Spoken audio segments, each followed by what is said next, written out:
இயேசு இங்கு என்ன சொல்லுகிறார் என்றால், எல்லா வியாதிகளும் பாவத்தினால் வருவதில்லை. எல்லா வியாதிகளும் ஒருவன் செய்த பாவத்தினால் அவன் பெறுகிற கஷ்டங்கள் அல்ல. சில காரியங்கள் ஆண்டவர் தம்முடைய வல்லமையை தாம் உண்டாக்கின மனிதனுடைய வாழ்க்கையில் செயல்படுத்தும்படியாகவே சில கஷ்டங்கள் நமக்கு வருகிறது.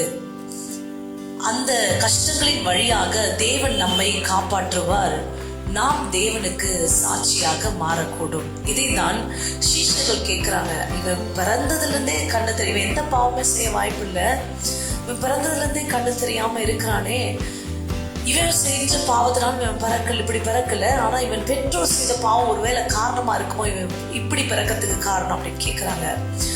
ஆண்டவர் தெளிவா சொல்றாரு, இவன் செய்த பாவமும் இல்லை, இவன் பெற்றோர் செய்த பாவமும் இல்லை, நான் இவனுடைய வாழ்க்கையில் செயலாற்றும்படியே இவன் இப்படி பிறந்தான் என்று ஆண்டவர் சொல்லுகிறதை நாம் காண முடிகிறது.